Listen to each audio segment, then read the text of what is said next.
Hey everyone, it's midnight, which is usually when I come up with crazy ideas. So I wanted to show you how to make liquid drum and bass or neurofunk or any kind of drum and bass using a ordinary electronic drum kit module and two drum pads, which I've actually got installed inside my guitar. There's one on the head for the snare and there's one on the scratch plate for the kick. Okay, so let's hear how it sounds with some guitar and everything you can do with this particular setup.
Alright, so yeah, that's possible.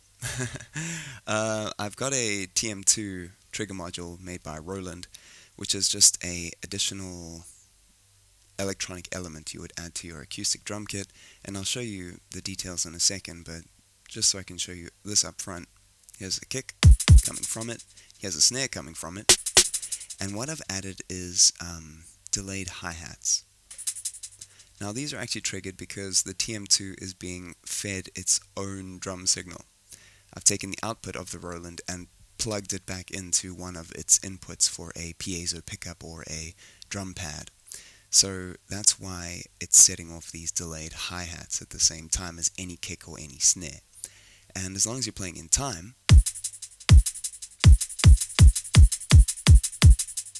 then the hi-hats will be in time. And obviously there's a little bit of maybe like a flanging sound if you have too many hi-hats playing at the same time. Sometimes that's cool, sometimes it's not. You can obviously fiddle with it using your own delay settings and such. Because the TM2 has its own effects, reverb, delay, and stuff like that. Alright, so let's actually have a look at all the settings and you can make your own liquid drum and bass with your own guitar or drum pads. Okay, so let's really get into this, and it all starts, like I said, with a drum trigger, which is actually installed inside my Stratocaster under the scratch plate.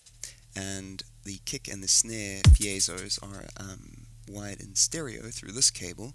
There's the ordinary guitar signal, which goes to the pedals, and this stereo cable of kick and snare piezos goes into the Roland TM2. In fact, you can see it popping in here, right?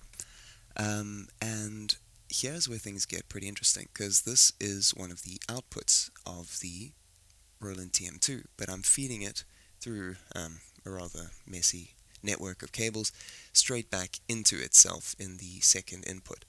Okay, so that means that if we go deeper, here's my kick drum, which is actually a sort of a dubstep kick, and here is my snare, which is like a very mini light snare for liquid drum and bass or something. And then there is this little sample, which is basically nothing more than a shaker going shika shik. And it's being delayed a whole bunch with a, what is it called? A tape echo. And I've killed the bass and I've turned up the repeat rate to the maximum, which pretty much means it's about 170 beats per minute. And cranked up the intensity, dropped the bass, brought up the treble. And I've sort of done a blend of dry and wet, and that gives you that delay, right? And as long as you're playing in time with about 170 BPM or half that, then you get your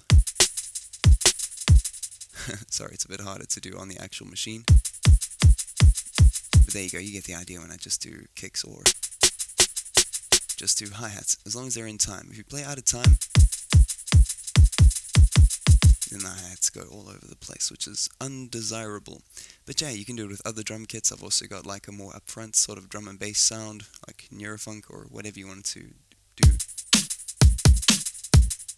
That's a little bit more hectic, and it's the same principle actually, right? Just a whole bunch of delay on the hi-hat, and that gets you your super cool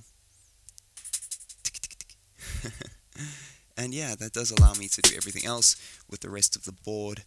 I've sent the output of the TM2 into a little mini mixer, as well as a sort of sub-octave to give the whole song more girth.